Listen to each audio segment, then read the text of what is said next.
Amen. You may be seated.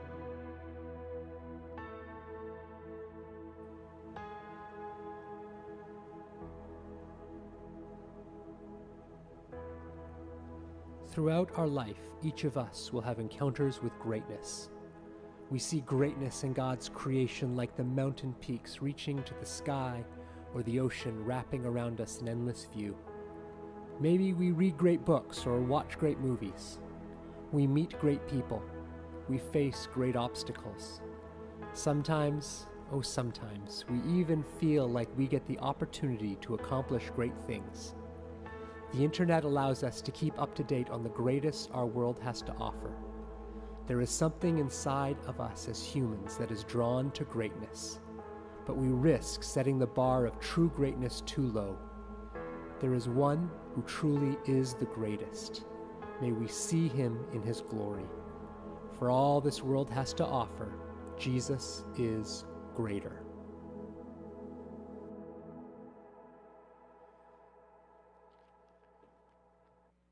So there's one thing that every human being, I think, is really, really good at. Really good. Everyone. At least everyone that I know and people I've talked to, and this is the one thing that I think we all do, and there's probably a lot more, but this is one. We compare. We compare. You walk down the street and you look at somebody and say, wow, they're pretty well dressed. And you think, do I dress well?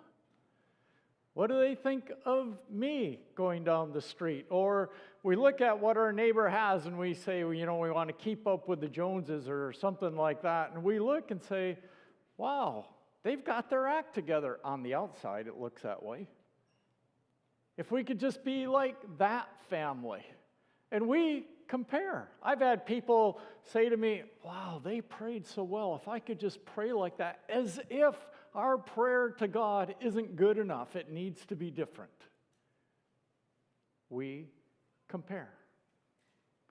We compare who we are, and then we start thinking of our own value. We spend a lot of our life just comparing, looking, wishing maybe life was a little bit different. They're successful. Look at that person there. The business is going great. If I could just have a business like that. We look at ministry leaders. You know, that church, they've got 10,000 people. If I could just be like him or her. We compare. Hebrews really begins this whole book with comparison. We're going to continue on looking at Hebrews today with this series of comparisons, and I think the writer does it because it's so human, we all can relate. We know what that's like because we do it so much and so often. But before we do that, I want to just kind of summarize where we've been so far. The writer of Hebrews, he's a writer who has found hope in the life, death, and resurrection of the Son of God. And so he wrote this letter that is inspired by the Holy Spirit. He wrote it to Jewish believers, if you recall in that first message we talked about who this book was written to Jewish believers who were actually being pressured by the people around them to go back into the old system of following the law and the sacrifices that were made, that old system. It's actually a letter of encouragement, of exhortation to not renounce Jesus and go back to those ways, but to keep stepping forward even when it's a struggle, when things are difficult, when people are pressuring around you. He begins by pointing out that Jesus is the creator of the universe, yes, what we see, but also of times and ages and the things that we are going through. He created, he's in charge of those things. He was temporarily made a little lower than the angels. A little lower than the angels by becoming the Son of humanity. He joined us in our struggle, it talks about. As a brother, Jared talked about that last week. As a brother, but he still has authority over humanity.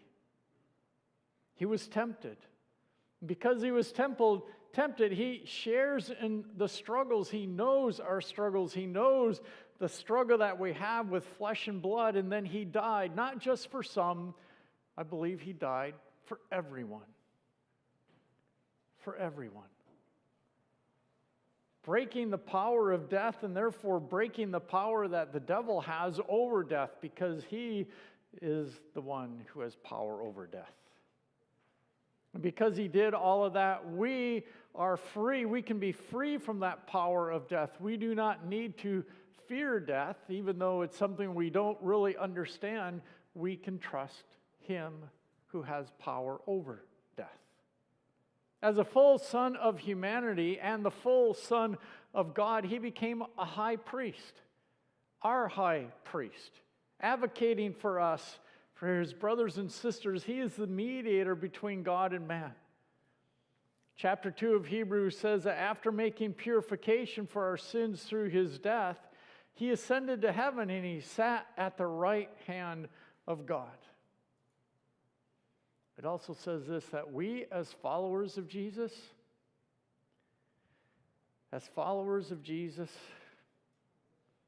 we struggle to not drift from Jesus,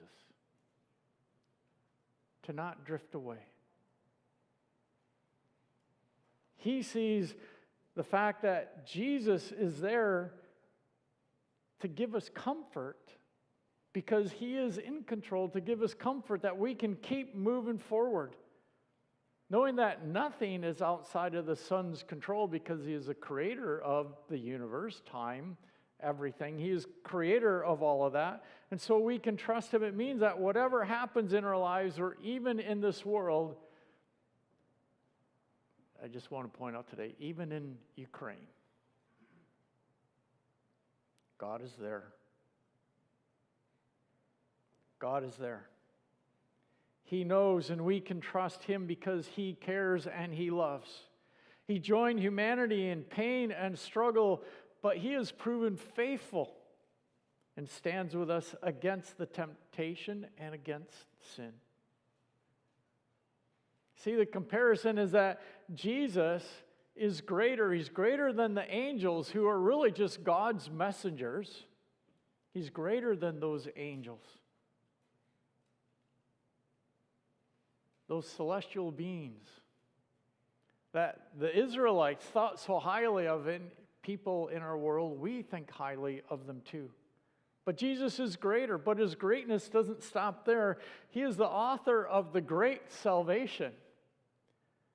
And he is great enough to humble himself and become a man to accomplish it.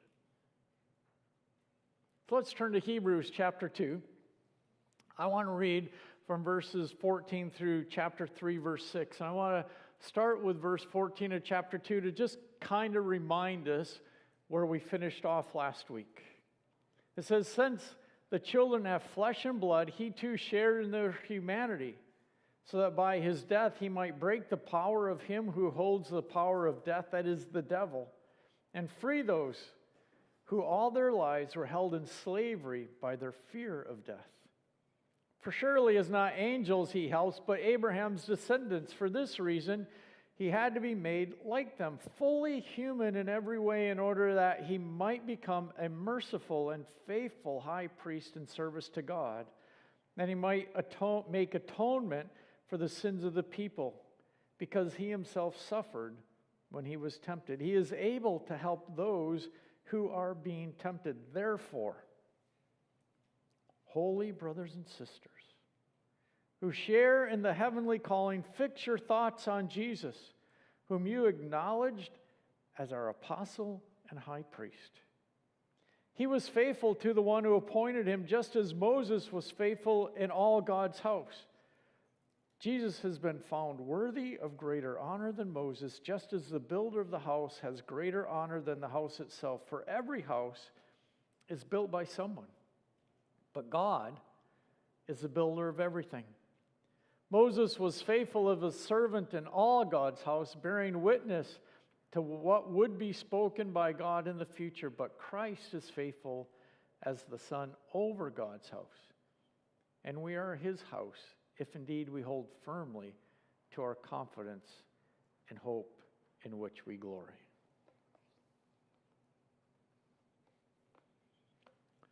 The purpose of chapter 3, what we're getting into, is to call the readers to persevere in faith and worship to God. Therefore, that word therefore in verse 1 is the tie-in. That's why I wanted to read what was before, moving into what was ahead. Therefore, and Jesus, or the writer, is building on a case of building together. He's saying, holy people, in verse 1. Therefore, holy brothers and sisters who share in the heavenly calling, fix your thoughts on Jesus, whom you acknowledge as our apostle and high priest. Holy people, sharing that time together, that belief together. It says this, fix your thoughts. In other words, give careful consideration. Think about what you're doing. He is calling the people to think about Jesus again, to contemplate, to focus their thoughts, to put all the people that are around them who are speaking into their ear, whispering that you need to be different, you need to go back to their old way. And he's saying, fix your eyes, fix your thoughts on Jesus. Fix your thoughts on Jesus. He is someone that you've already said. You accepted him, acknowledged him as apostle and high priest. An apostle. We don't think of Jesus as apostle, but the writer is saying Jesus is an apostle. Why don't we think of Jesus as an apostle? Because when we hear the word apostle, we go to Matthew, to Paul, to Peter, to John. We go to those people who say they're an apostle of Jesus Christ. Well, Jesus is the apostle of God. Apostle just means sent. Sent one. Jesus was sent, just like John or Paul or Peter were sent on a mission. Jesus is sent on a mission by the Father. What was his mission? To come to earth in human form, to go to the cross for our sin. He's an apostle. He's a sent one, but he is also the high priest. So let me remind you, the primary purpose of the high priest was to serve as a representative and a mediator between people and Yahweh, God. The high priest had tremendous responsibility to direct the hearts of the people toward God and to be faithful to the covenant. The primary responsibility of the high priest was the regular handling of sacrifices and offerings to bless the people, to annually enter into the holy place, the Holy of Holies. It was a place that only the high priest could go to be face to face with God. It was during that time that they made atonement to ask forgiveness for sins. And Jesus is our high priest. All of those things are true. He is here for us, leading us into God's presence because he loves us so much. Jesus persevered to become human. Fix your eye, fix your thoughts. It speaks to perseverance, to be focused, to keep going to that place, to fixing your thoughts. And Jesus persevered, knowing that when he came to this earth, he would be misunderstood and unaccepted. We struggle when we feel misunderstood and unaccepted. Jesus came knowing he would be misunderstood. The leaders lived in fear of Jesus, but not in a good way. They were afraid that he was going to take power away from them, take their place, take all that they have built up. And so they lived in fear of him, and their way of dealing with that was to plot against him. But he persevered through all of that. He persevered through the crucifixion. He persevered through death as the one sent to be the final sacrifice for sin. And it causes me to think of another place in Hebrews that talks about perseverance. Chapter 12.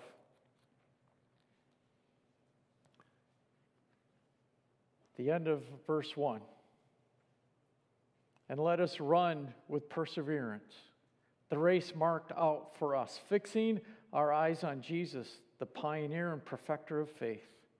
For the joy set before him, he endured the cross, scorning its shame, and sat down at the right hand of the throne of God. Consider him who endured such opposition from sinners, so you will not grow weary and lose heart. Perseverance. Persevering is so important in our Christian walk. Persevering gets us through many hard times. It says, persevere, holy ones, because Moses, this guy, that's where we're going, Moses, that the Jews want you to follow, is inferior. He's inferior to Jesus. You see, Moses was the pinnacle of the faith in the Jewish mind. I think, actually, they kind of saw Abraham and Moses maybe at the same level. Abraham made a nation. That was the promise to God. Abraham made a nation. They were ancestors of him. But Moses gave them faith. God gave them faith, actually, through Moses. But Moses was the guy who was up front, who wrote the law, put it all down, and then followed the ways. Moses gave them their faith. Verse 2, it says, he was faithful to the one who appointed him, just as Moses was faithful in all God's house. Jesus had been found worthy of greater honor than Moses, just as the builder of a house has greater honor than the house itself. For every house is built by someone, but God is the builder of everything. Moses was faithful as a servant in all God's house, bearing witness to what would be spoken by God in the future. And here's the comparison. Just as chapter 1 had this comparison to angels, this chapter is a comparison to Moses. The first thing I noticed that the writer doesn't question the faithfulness of Moses. He said Moses was faithful in all God's house. And when we read through the Exodus and Deuteronomy and Numbers, we read about Moses, there are times that we think, Moses wasn't all that faithful. We could go through and say, there are times that we would question Moses' faith. And yet, God sees him as faithful. We're going to talk more about what that is when we get to chapter 11, in that chapter that we call the Hall of Faith. But God sees Moses as faithful. And in God's eyes, he was. Even though in his humanity there were struggles and imperfection, that doesn't mean he wasn't faithful.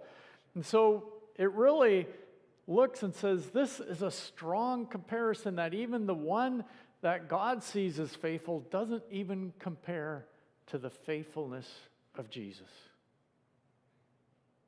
Moses was faithful, not perfect.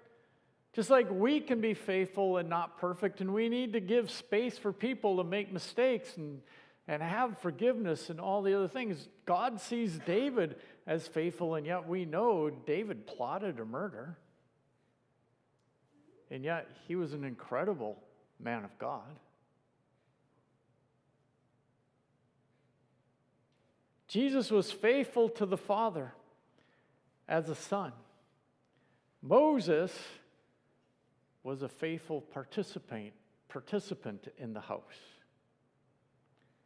Jesus is worthy of greater honor, it says, and that word in Greek is doxa. It's the word that is most often translated glory. It's usually translated glory, and yes, Moses was glorious, but that glory pales in quality compared to Jesus.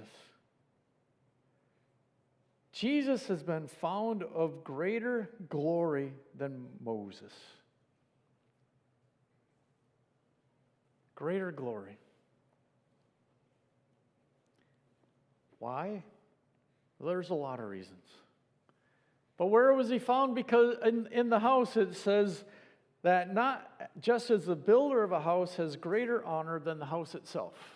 Now, I like looking at houses when they're being built. I like to walk through. I like to look at them. I like to ponder what it's like to watch them, how well they're being built, what walls go up. Before they get too far along, I try and guess what this room is. Is this a kitchen, living room? I have spent lots of time doing things like that. It's one of those things that I enjoy. But I can tell you this, I have never gone back to a house, knocked on the door and said, hey, who lives here? I look at the building, I want to know what's happening, to see all that, but I've never gone back to meet the occupant. When we bought our house in Calgary, when we lived there, the seller made this big deal about telling us who the builder was, because the builder had built a great reputation. They were well thought of, and they knew it was going to be a good place, and they wanted us to know that. They probably wanted to charge us a few thousand more because of it too, but I mean, they wanted us to know who the builder was because of the reputation that the builder has, not anything to do with the occupant. See, there's a big difference between the quality of the builder and the quality of the occupant.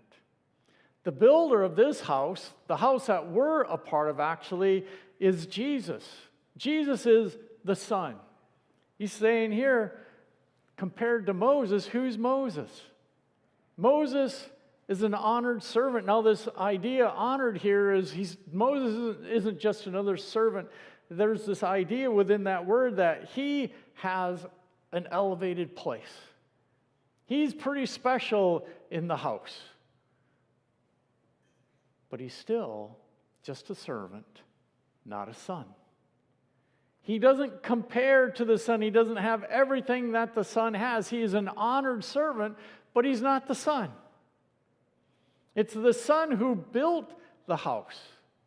It's the son who is over the house. What about Moses? Well, Moses, he's just an occupant. Moses just lives in the house. Moses had nothing to do with building that house, really. It was all what Jesus did. And so the son, as the builder of the house, he's the one who gets the greatest honor, the greatest glory, the greatest everything. And so we keep going back to the fact that Jesus is greater. He's greater than anything we can think of to compare to. Whether it's angels or the guy who has started the greatest ministry in the world, he's just a servant. Jesus is greater. So he's saying, the writer is saying, persevere with the one who built the house. Don't go back to just going along with a servant. Go with the son. Keep moving forward. Persevere. Hebrews 3:6, it says, if we hold firmly to our confidence and hope in which we glory. Another translation of that is this, to hold firmly to the courage. To courage. It took courage for these people who said, I'm not going to follow the law of Moses anymore. I'm going to follow Jesus. It took courage for them to make that choice to follow him, to see him as an apostle and high priest, to acknowledge who Jesus was, because that meant they were leaving all that they knew. They were putting their religious foundation in the past and saying, that's not what's best. What's best is to go with the builder, to follow the builder, to acknowledge him. And that took huge courage to do that. How hard would it be to walk from all that you knew as comfortable and real, your ancestors, your faith, and start going in another direction? It's difficult, but sometimes it's the right thing to do. Sometimes, if you're not a follower of Jesus, you need to make that choice because it's the right thing to do. You can trust the builder of the house. Now, not everybody did that. Verses 7 to 11 in chapter 3 is all about the Exodus, where the writer is saying, don't be like those ancestors. They were following Moses. They were doing great. They left Egypt. They saw all that God was doing. He split the water for the Red Sea. He gave them manna. He did miracle upon miracle upon miracle. And eventually they we're tired of traveling. We want to go back to Egypt. They got to the promised land. They looked over. They sent spies in, and the spies came back and said, you know what? God got us this far, but he's not going to take us there. Like, there's giants, there's people, we're in trouble, we're not going to be able to take this land. Sorry, we're not going to trust the builder of the house. And they end up wandering in the wilderness for 40 years until that generation died. If you take the time this afternoon to read that quick summary in verses 7 to 11. You see, they didn't persevere in their courage. They just let it get them so far, and then they said, I can't take another step of courage. Even though they saw the most incredible miracles, they didn't trust the builder. It says that they became hard-hearted. Verse 13, it says this, encourage one another daily as long as it is called today, so that none of you may be hardened by sin's deceitfulness. Because their hearts were hardened, they missed the rest, R-E-S, being at rest with God. Because they couldn't take that step of courage. And here in that verse 13, it says, but please, you need to encourage each other as it is called today. That's how we can keep stepping forward. That's why it's so important to be part of a church family, to encourage each other, to have friends around who will help you be able and encourage you and strengthen you to take that next step of courage. To do it daily. It's while it's called today. In other words, every single day. We need that every day because Satan comes at us every day to discourage us, to tempt us, to tell us we're not good enough, to tell us that we don't deserve it. He whispers all these lies at us, and then we end up listening to those. Just like these people were struggling with the people around saying, you know what, you need to come back to this faith, this old covenant. Truth is, we're a lot like those Israelites. We see the barriers to going into the land, right? We know the things that hold us back. We look around and see ways that we think God's too slow, or God's not good enough, or he seems silent, he seems to be uninvolved in our lives. We come up with these complaints, and we forget that Jesus is greater. If he's greater than Moses, and he's greater than death and sin, he's greater than angels, he is faithful. It says even when we are faithless, he is greater because he's the builder of the house. How can we not trust the builder of this house? Because he is building a mansion for us for all eternity. And that's why we can enter into this rest, because he's telling us that we can have courage and persevere. Courage and perseverance to see that Jesus is greater than everything that we can think of. So the question is, are we trusting Jesus? Trusting Jesus the greater? Or do we have a list of complaints like the Israelites did? Frustrations that we have and grievances we have against God. There's this unbelief doesn't just happen overnight. There's a series of things that we kind of hold and say, God didn't do this, God didn't do that, God's missed out here, why aren't you listening to me, God? We have all these things, and somehow we keep that list until we walk away from God. Or it just becomes easier. You know, it's nice to have those extra 2 hours in the week, whether it's Sunday or if you're watching online some other time. And so instead of gathering, it's easier to just kind of do something else.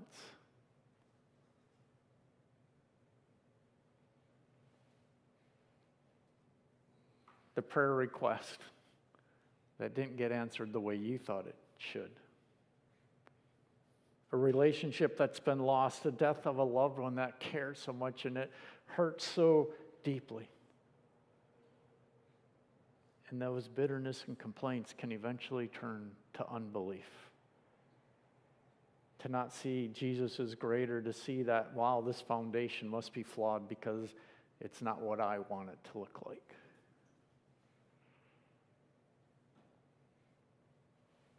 I'm saying take those things to God.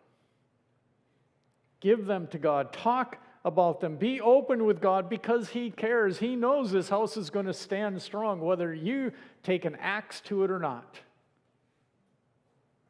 He can take the tough questions. He dealt with temptations and struggles that we go through.